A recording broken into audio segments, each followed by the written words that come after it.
এইখা আমি লোভে পড়ে গেছিলাম, সামলাইতে পারি নাই নিজেরে। স্টুপিড, ওটা একটা মৃত মেয়ে ছিল, একটা লাশের সাথে তুই। স্যার, ওইটা লাশ তো আমিও জানতাম, কিন্তু জিন্দা কিভাবে হইয়া গেল এইটাই মাথায় ঢুকে নাই। লাশ কখনো জীবন্ত হয়? পুলিশের সাথে ভাওতাবাজি করস? কসম কইরা কইতাছি স্যার, ঢাকার বাইরে যাবার পর একটা বিলের উপর অ্যাম্বুলেন্স দাঁড় করাইছিলাম। আমি মানুষের মুখে এতদিন শুনছি অ্যাম্বুলেন্সের ড্রাইভারগো লগে বহু কিছু ঘটে, ওগো কথা হই না আমার খালি হাসি পাইতো, ঠিক আপনার মতো। আমার লগে এরকম ভৌতিক কিছু এর আগে কখনো ঘটে নাই, তাই এইগুলা পাত্তাও দিতাম না। কিন্তু স্যার, ওই দিন মুতার জন্য আমি গাড়ি খাড়া করছিলাম, তখনই আমার হেল্পার কইল, ওস্তাদ আপনি তো এই লাইনে নতুন, সবে মাত্র 2 মাস হইল গাড়ি চালান, কখনো কোনো মরা মায়াগো লগে মজা নিছেন? আমি তো বহুবার নিছি, লন আজকে আপনারাও মজা দিমু। হেল্পারের কথা হই না স্যার, আমারও কুমতলব জায়গা উঠছে। আমি খাড়াই খাড়াই দেখতেছিলাম হেল্পার অ্যাম্বুলেন্সের দরজা খুইলা ভেতরে ঢুকছে। আমি রাস্তার কিনারা থেকে অ্যাম্বুলেন্সের পিছনে এসে খাড়াইছি। হেল্পার লাশের বক্স খুইলা লাশটারে টাইনা সিটের উপর তুলছে। পরে লাশের দেহ থেইকা সব খুইলা হেল্পার শুরু কইরা দেয়। মায়াডারে স্যার দেখতে অনেক সুন্দর আছিল, মরার পরেও মায়াডারে নায়িকাগো মতো দেখাইতেছিল। হেল্পার কাম সেরা নামার পর আমারে কইল যাইতে, লাশটারে দেইখা আমার লোভ আরো বাইরা যাই। পরে আমিও যাইয়া তৃপ্তি মেটাই লই। শালা মানুষ নামে রমানুষ তোরা। আচ্ছা বল, এরপরে কি হলো? পরে আমি গাড়ি থেকে নাইমা দেখি একটা গাড়ি আইতাছে। রাত তখন 2টার বেশি, গ্রামের রাস্তায় এত রাতে গাড়ি, অর্থাৎ পুলিশ। আমি পুলিশের গাড়ি ভাইবা তাড়াতাড়ি অ্যাম্বুলেন্সের ঢাকনা লাগাই দিছি। ভেতরে যে মায়াডারে বক্সে ভরি নাই এইটা আমার মাথায় নাই। দরজা লক কইরা স্যার আমি সামনে যাইয়া বসি। পরে অ্যাম্বুলেন্স স্টার্ট করতেই দেখি একটা মুরগির গাড়ি যাইতাছে। পুলিশ ভাইবা ডরাইয়া গেছিলাম। পরে একটা সিগারেট ধরায় আমি গাড়ি টান দিতেই পেছন থেকে কাকে বইলা উঠলো, গাড়ি থামা। বিশ্বাস করেন স্যার, এত ভয়ঙ্কর আসিল কণ্ঠস্বর। আমি তাকাই হেলপারের দিকে, হেলপার তাকায় আমার দিকে। কিছু বুঝা উঠার আগেই অ্যাম্বুলেন্সের কাজ ভেঙ্গা সে মায়াটা আমার ঘাট ধরা বসে। এরপর তো কইলামি স্যার, লাভ মাইরা আমি আর হেলপার গাড়ি থেকে নিচা পড়া যাই। হুশ আসিল না আর। জ্ঞান ফেরার পর দেখি অ্যাম্বুলেন্স খালি। কসম স্যার, এর বেশি আমাকে কিছুই জানা নাই। ইন্সপেক্টর জয়নাল পুরো ঘটনা শুনে কিছুক্ষণ চুপ থাকে। সকাল থেকে ড্রাইভার আর হেল্পারকে ডান্ডা পেটা করে হাতাকাটা গেঞ্জি আর হাফ প্যান্ট পরিয়ে বসিয়ে রেখেছে। পুরো থানা যখন নীরব, তখনই থানায় ওই মরা মেয়েটার পরিবার উপস্থিত হয়। ইন্সপেক্টর জয়নাল ব্যাপারটা নোটিস করার আগেই মরা মেয়েটার বাবা অর্থাৎ আকবর সাহেব চিল্লানি দিয়ে বলে, আমার মরা মেয়েটার লাশটাকে কোথায় লুকাইছিস বল। এরকম ধমক দিতে দিতে আকবর সাহেব দৌড়ে এসে ড্রাইভারের কলার ধরে। ইন্সপেক্টর জয়নাল ব্যাপারটা সামাল দিতে চাইলেও ব্যর্থ হয়। আকবর সাহেব প্রচুর রেগে আছেন। উনি ধস্তাধস্তির মধ্যে ড্রাইভারকে আরো কয়েকটা লাঠি আর ঘুষি মেরে দেয়। এসব দেখে থানায় উপস্থিত বাকিরা এসে হাজির হয়। সবাই আকবর সাহেবকে সামাল দিয়ে বসাই। উনি চেয়ারে বসে এবার হুট করে কেঁদে দিলেন। কান্না কান্না স্বরে তিনি বলতে লাগলেন, আমার মেয়ের অকাল মৃত্যুটা এখনো মেনে নিতে পারিনি। কোনো রোগ নেই, কিছু নেই, হুট করে মারা গেল। আল্লাহ তার বান্দাকে তার কাছে নিয়ে যাই। গ্রামে আমাদের পারিবারিক কবরস্থানে দাফন করবো ভেবে ঢাকা থেকে গ্রামে লাশ আনতেছিলাম। তোদের উপর বিশ্বাস করে লাশ গাড়িতে তুলেছিলাম। আমরা কেউ সাথে আসিনি, তাই লাশটা বিক্রি করে দিলি। কত টাকা লাগবে তোদের বল আমাকে, আমি দিতে রাজি। তবুও বল, আমার মেয়ের লাশটাকে কোথায় রেখেছিস? আকবর সাহেবের কান্না দেখে ড্রাইভারও নিজের মন খারাপ করে নেয়। ইন্সপেক্টর জয়নাল তখন মনে মনে বলে, দেখ ড্রাইভারের অভিনয়, আকবর সাহেব যদি জানে এই দুইটা তার মেয়ের সাথে কি করেছে, তবে কোর্টে তোলার সুযোগ দিবে না, এখানেই গুলি করবে। মরাবাড়ির মতো থানায় কান্নার বাজনা দেখা যায়। লকআপের অনেক কয়েদিও কান্না শুরু করে দিল। ইন্সপেক্টর জয়নাল এসব দেখে আকবর সাহেবকে বললেন, দেখুন সাহেব, অ্যাম্বুলেন্স অ্যাক্সিডেন্ট হয়েছে, ড্রাইভারের হেল্পারের আর গাড়িরও প্রচুর ক্ষতি হয়েছে। আমি বিষয়টা তদন্ত চালাচ্ছি। এই দুইটাকে তো আমি ঝুলাচ্ছি, আপনার মেয়ের লাশ বের করে আমি জানাবো আপনাকে। এরকম নানান টপিক আর যুক্তি বোঝানোর পর আকবর সাহেব মাতে রাজি হন। উনি থানা থেকে পরিবার নিয়ে বাড়িতে চলে যান। ইন্সপেক্টর জয়নাল ড্রাইভার আর হেল্পারকে লকআপে ঢুকিয়ে দিল। এরপর করিমকে বলে, আমার জন্য এক কাপ চা নিয়ে আসুন আমার কেবিনে। করিমকে চায়ের নির্দেশ দিয়ে জয়নাল সাহেব চলে যান নিজের কেবিনে। করিম কিছুক্ষণ সময় নিয়ে চা বানিয়ে চলে গেলেন জয়নাল সাহেবের কাছে। টেবিলে চা রেখে করিম চলে আসবে, তখনই পেছন থেকে জয়নাল ডাক দিয়ে বলল, আপনার কি মনে হয় ড্রাইভার আর হেল্পার সত্য বলছে? সত্যি কি অ্যাক্সিডেন্ট হওয়ার পর লাশ গায়েব হয়েছে? আর লাশটি কিভাবে জীবন্ত হয়?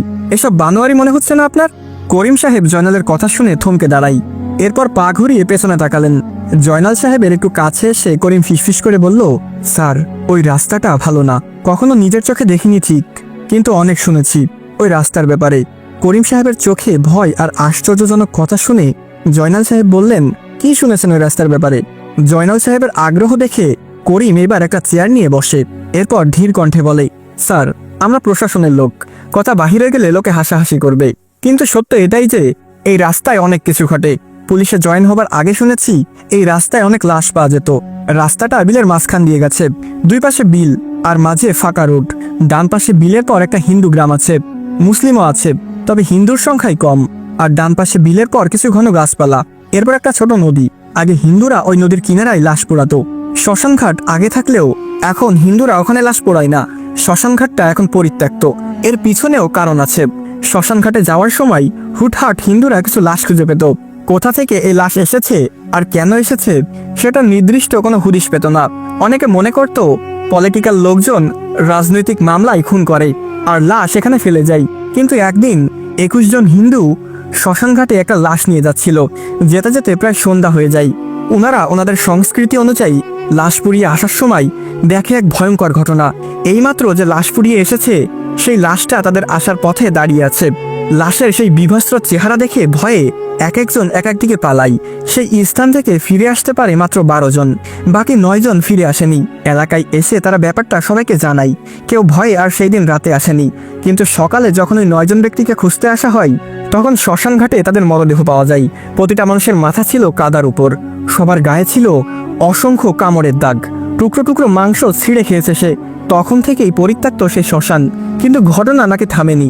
কয়েকদিন পর পর ওখানে লাশ পাওয়া যায়, যাদের কেউ চিনে না, পুলিশকেও ইনফর্ম করে না, যেহেতু এটা ভৌতিক মামলা। স্যার, আপনি ঠিক আছেন? হুট করে লাফ মেরে ওঠে ইন্সপেক্টর জয়নাল সাহেব। গায়ের লোম দাঁড়িয়ে গেছে ওনার। যতই বুঝাতে যাচ্ছেন তিনি ভয় পায়নি, কিন্তু করিম সাহেব ঠিকই ধরে ফেলেছে। জয়নাল সাহেবের অবস্থা দেখে করিম আবার বলেন, ড্রাইভার আর হেল্পারের কথা অনুযায়ী বিলের মাঝখানে তারা দাঁড়ায়।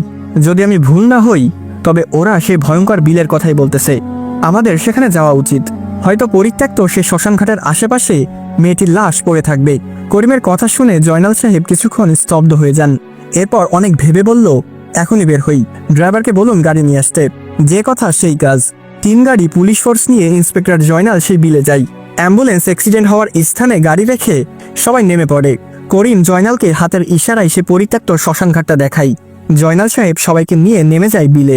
এরপর বিল পেরিয়ে প্রবেশ করে সেই ঘন জঙ্গলে। এরপর শ্মশানঘাটে আশেপাশে অনেকক্ষণ খোঁজাখুঁজি করার পর একজন চিৎকার দিয়ে বলে, স্যার, পেয়েছি। ওনার ডাক শুনে সবাই ছুটে যায়। শ্মশানঘাটে না, ঘন গাছপালার সাইডে পড়ে আছে মেয়েটির লাশ। 2টা চোখ তুলে ফেলা হয়েছে, একটা হাতের অর্ধেক কামড়ে খেয়ে নিয়েছে। উলঙ্গ নিথর দেহ পড়ে আছে কিনারায়। জয়নাল সাহেব কিছু বলার আগেই করিম সাহেব বলেন, স্যার, ধারণা সঠিক। ড্রাইভার আর হেল্পার মিথ্যা বলেনি। তাড়াতাড়ি লাশ নিয়ে এই স্থান ত্যাগ করি, বলা যায় না কখন কি হয়। জয়নাল সাহেব করিমের কথা শুনে দ্রুত লাশ প্যাকেট করে। এরপর সেই স্থান ত্যাগ করে চলে আসে রাস্তায়। এতক্ষণে বিলের ডানে থাকা স্থানীয় লোকেরা জড়ো হয়ে গেছে। তারা এসে নিজেদের মাঝে নানান কথাবার্তা চালিয়ে যাচ্ছে। জয়নাল সাহেব এক ফাঁকে একজনের কথা নোটিস করেন। তিনি বলছিলেন, দেখ দেখ, আজ 4 মাস পর আবারও একটি লাশ। এই শয়তানের হাত থেকে যে কবে আমরা রক্ষা পাবো। জয়নাল সাহেব ওনার কথাটা শুনে আরো শিওর হলেন এই স্থান ভয়ঙ্কর। তিনি তড়িঘড়ি করে লাশ আর একটি অ্যাম্বুলেন্সে তুলে রওনা করেন। থানায় এসে লাশটাকে পোস্টমর্টমের জন্য পাঠানো হয়। যদিও আগে মেয়েটির পোস্টমর্টম হয়নি, যেহেতু এইটা কোনো আত্মহত্যা বা খুনের কেস ছিল না। কিন্তু এখন তো এটি একটি ক্রাইমের সাথে যুক্ত হয়েছে, অতএব পোস্টমর্টম করা জরুরি। এর ঠিক 2 মাস পর বাইক অ্যাক্সিডেন্ট করা হাসিফের অবস্থা খারাপ। সন্ধ্যায় অ্যাক্সিডেন্ট করেছে, মৃত্যুর সাথে লড়াই করে যাচ্ছে সে। পরিবারের লোকজন স্থানীয় ডাক্তারের পরামর্শ নিয়ে হাসিফকে ঢাকা হাসপাতালে নিয়ে যাচ্ছে একটি অ্যাম্বুলেন্সে করে। ঢাকা যেতে আরো 3 ঘন্টা লাগবে। তাদের অ্যাম্বুলেন্সটা মাত্র সেই বিলের রোডে প্রবেশ করেছে। হাসিফের মা এবং বাবা হাসিফের পাশে বসে আছে। হাসিফের চাচা অ্যাম্বুলেন্সের সামনে ড্রাইভারের পাশে। হাসিফের চেহারা ভয়ঙ্কর রকমের আঘাত খেয়েছে। মুখের এক পাশ অর্থাৎ একটা গালের চামড়া ছিঁড়ে রক্তাক্ত হয়ে আছে। ঠোঁটের নিচে থেতলে গেছে অনেকটা। বাঁচার সম্ভাবনা খুবই কম। হাসিফের বাবা মাথায় হাত দিয়ে চোখ ভেজাচ্ছেন, আর হাসিফের মা হাসিফের দিকে তাকিয়ে একসরে কেঁদে যাচ্ছেন। ড্রাইভারের পাশে বসা হাসিফের চাচারও চোখ ভেজা। আদরের ভাতিজা ছিল। শুরু থেকে হাসিফকে বাইক না দেওয়ার জন্য উনি রেগেছিলেন। তবুও হাসিফের অনেক বায়নায় বাইক কিনে দিতে বাধ্য হলো সবাই। আজ সেই বাইক হাসিফকে মৃত্যু অব্দি নিয়ে এসেছে। রাত 11:21। শুনশান বিলের মাঝখান দিয়ে যাচ্ছে এই অ্যাম্বুলেন্স। আর অ্যাম্বুলেন্সের ভিতরে লুকিয়ে আছে নানান বেদনাদায়ক গল্প। কিছু দূর আসার পর অ্যাম্বুলেন্সের ড্রাইভার খেয়াল করে 2 জন মহিলা বোরকা গায়ে রাস্তার পাশে দাঁড়িয়ে আছে, অনেকটা দূরে। তারা গাড়ি সিগন্যাল দিচ্ছে। ওদের দেখে হাসিফের চাচা বলে, আহারে, 2 জন মহিলা এত রাতে রাস্তার কিনারায় দেখো, ওদেরকেও তুলে নাও, হয়তো কোনো বিপদে পড়েছে। হাসিফের চাচার কথা শুনে ড্রাইভার বলল, চাচা, ওদিকে না দেখার ভান করুন। কথাটা বলেই অ্যাম্বুলেন্স ড্রাইভার গাড়ির গতি বাড়িয়ে দেয়। হাসিবের চাচা অবাক হয়ে ড্রাইভার দিকে তাকাই। ড্রাইভার পুরো স্পিডে সে মহিলাদের ওভারটেক করে চলে যায়। হাসিবের চাচা কিছুটা বিরক্তিভাজন হয়ে বলল, আরে আজব তো, ওদের সাহায্যের দরকার ছিল। ড্রাইভার মুচকি হেসে বলে, সামনে তাকান। ড্রাইভারের কথায় হাসিবের চাচা সামনে তাকাই, আর তখন উনি যা দেখেন তা ওনার শরীরের রক্ত চলাচল যেন বন্ধ করে দিচ্ছিল। সেই দুইজন মহিলা গাড়ি সিগন্যাল দিচ্ছে, অথচ কিছুক্ষণ আগে অ্যাম্বুলেন্স তাদের ফেলে এসেছে। তারা আবার সামনে কিভাবে এলো? ড্রাইভার এখনও অ্যাম্বুলেন্সের গতি বাড়িয়ে সেই দুজন মহিলাকে ওভারটেক করলেন। হাসিবের চাচা এতক্ষণ পর ব্যাপারটা আমলে নেন। উনি তড়িঘড়ি করে একটা সিগারেট বের করেন আর সেটিতে আগুন জ্বালাই। ড্রাইভার মুচকি হেসে হাসিবের চাচাকে বললেন, আপনার নাম কি? হাসিবের চাচা সিগারেটের টান দিয়ে শান্তস্বরে বলল, ইয়াসিন।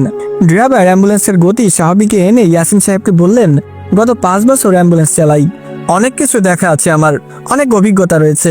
আমাদের একটা রুলস আছে, রাতে অ্যাম্বুলেন্স চলাকালীন যদি সত্যিকারের মানুষও গাড়ি সিগন্যাল দেয় তাহলেও থামানো যাবে না, এরা অনেক ভয়ঙ্কর হয়। কথাটা শেষ করতেই আচমকা অ্যাম্বুলেন্স জোরে একটা ঝাঁকুনি দিয়ে ওঠে। হঠাৎ এমন ঝাঁকুনি দেখে ইয়াসিন সাহেব বললেন, এইটা কি ছিল?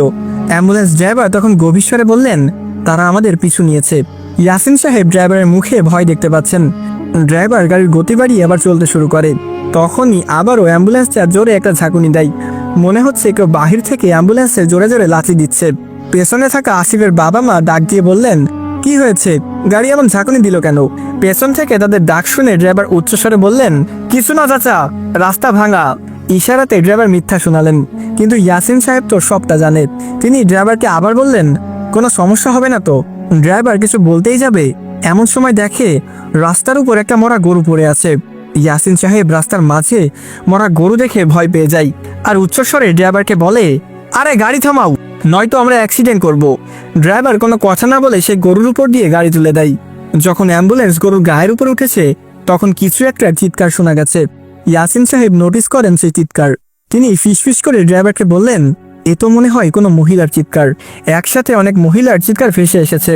ড্রাইভার এবার ভয় এবং রাগ নিয়ে বললেন, এত কথা বলছেন কেন? চুপচাপ আল্লাহকে ডাকুন। কথাটা বলেই ড্রাইভার গাড়ির সামনে থেকে একটা পান হাতে নেয়। এরপর পুরো পানটা মুখে গুজে দিয়ে অ্যাম্বুলেন্স টানতে থাকে। ড্রাইভারের কপাল বেয়ে ঘামের রেস ঝরছে, গা দিয়ে গরম উত্তাপ বের হচ্ছে। ইয়াসিন সাহেব ড্রাইভারের হাতের দিকে তাকিয়ে দেখে ড্রাইভারের হাতটা প্রচুর কাঁপছে। ইয়াসিন সাহেবের মনে দুইটা ভয়, 1 ভৌতিক, 2 ভয়ের কবলে পড়ে ড্রাইভার যদি অ্যাক্সিডেন্ট করে। এসব ভাবনার মাঝে এইবার হঠাৎ করে অ্যাম্বুলেন্সের ইঞ্জিন বক্সে কিছু একটা শব্দ হয়। মনে হলো ভিতরে কোনো মেশিন ব্লাস্ট হয়েছে। ড্রাইভার খেয়াল করে দেখেন অ্যাম্বুলেন্সের ভেতর থেকে ধোঁয়া বের হচ্ছে। ভয়ে ভয়ে ড্রাইভার তবুও গাড়ি বন্ধ করে না। ঠিক সেই মুহূর্তে পেছন থেকে হাসিবের মায়ের চিৎকার, আমার ছেলে মারা গেছে, ওরে আল্লাহ রে, আমার সব শেষ হয়ে গেল রে। হাসিবের মৃত্যুর কথা শুনে হাসিবের বাবা মাথা থেকে হাত সরাই। উনি হাসিবের নাকে হাত দিয়ে দেখে হাসিব মরে গেছে। চলন্ত অ্যাম্বুলেন্সে শুরু হয় কান্নাকাটি। হাসিবের চাচাও কান্না করতে করতে ড্রাইভারকে বলে, আরে আমার ভাতিজা মারা গেছে, অ্যাম্বুলেন্স ঘুরাও। আর কোথায় যাব? আমি আমার ভাতিজাকে দেখব। ড্রাইভার দাঁতে দাঁত কামড়ে শক্ত হয়ে আছে। ভয়, রাগ, উদ্দেশ্য নিয়ে গাড়ি সে টেনে নিয়ে যাচ্ছে। ড্রাইভারের চোখ দিয়ে পানি ঝরতেছে। ওনার মনে পড়ে যায় বাড়িতে ওনার ছোট ভাই, স্ত্রী, সন্তান আছে। এই অ্যাম্বুলেন্সের ইনকাম দিয়েই পরিবার চলে। এখন ওনার কিছু হয়ে গেলে সবাই না খেয়ে মরবে। তাই শক্ত হয়ে ড্রাইভার গাড়ির গতি বাড়াতেই থাকে। এদিকে এরা তিনজন তো এক নাগাড়ে কেঁদেই যাচ্ছে। হাসিবের চাচা পেছনে যাবার জন্য বারবার বলতেছে গাড়ি থামাতে।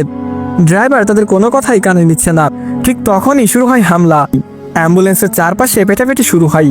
অ্যাম্বুলেন্সের ছাদে ডানে বামে সব দিকে কারা যেন পেটাচ্ছে। হাসিবের মা বাবা ভয়ে চিৎকার দিয়ে বলল, ভূত ভূত ভূত। ইয়াসিন সাহেবও চিৎকার দিয়ে বলে, তাড়াতাড়ি গাড়ি টানো, ওরা আজ গাড়ি ভেঙে ফেলবে মনে হচ্ছে। অ্যাম্বুলেন্স ড্রাইভার এবার না পারতে কেঁদে দেওয়ার উপক্রম। সে যত স্পিডে পারতেছে অ্যাম্বুলেন্স নিয়ে যাচ্ছে। তখনই জানলার বাহিরে কাচের উপর ড্রাইভার দেখে একটা রক্তাক্ত হাত। হাতটা দেখে ইয়াসিন সাহেব জোরে আল্লাহকে ডাকতে শুরু করে। ঠিক তখনই অ্যাম্বুলেন্সের ইঞ্জিনে আরও একটা ব্লাস্ট হয়। সেখানেই বন্ধ হয়ে যায় অ্যাম্বুলেন্স। কিন্তু এতে আরও বেশি বিপদ বেড়ে গেল। গাড়ি অনেক গতিতে ছিল, সেই গতিতেই গাড়ির লাইট আর ইঞ্জিন বন্ধ হয়ে গেল। এত গতির মাঝে ড্রাইভার হারিয়ে ফেলে গাড়ির কন্ট্রোল। অন্ধকার রাস্তায় গাড়ি এত জোরে কোথায় যাচ্ছে না যাচ্ছে তার কোনো মাপকাঠি নেই। উপায় না পেয়ে ড্রাইভার হার্ড ব্রেক করে। তখনই শোনা যায় পেছনের দরজা খোলার শব্দ। ড্রাইভার তাড়াহুড়া করে মোবাইলের আলো মেরে দেখে হাসিবের লাশটা কারা যেন টেনে নিয়ে যাচ্ছে। হাসিবের মা বাবা অজ্ঞান অবস্থায় সিটে পড়ে আছে। গাড়ি আচমকা ব্রেক করায় ইয়াসিন সাহেবও মাথায় আঘাত খায়। উনি জ্ঞান হারা। ড্রাইভার একাই বিলের মাঝ রোডে। আসসালামু আলাইকুম গাইস, কি অবস্থা সবার? কেমন আছেন সবাই? আশা করি সকলে খুবই ভালো আছেন। তো আপনারা এতক্ষণ শুনছিলেন অ্যাম্বুলেন্সের রহস্য গল্পের প্রথম পর্ব। তো আজকের পর্বটি আপনার কাছে কেমন লেগেছে? পর্বের কোথায় কোথায় ভয় অনুভব করেছেন তা অবশ্যই কমেন্ট করে জানাতে ভুলবেন না। পরবর্তী পর্ব পেতে হলে অবশ্যই বেশি বেশি করে লাইক, কমেন্ট এবং শেয়ার করতে হবে। যদি আপনাদের ভালো রেসপন্স পাই তাহলেই কন্টিনিউ করব। তো আমার প্রিয় ভালোবাসার মানুষেরা, আজকের মতো এ পর্যন্তই। দেখা হচ্ছে খুব তাড়াতাড়ি পরবর্তী পর্বে।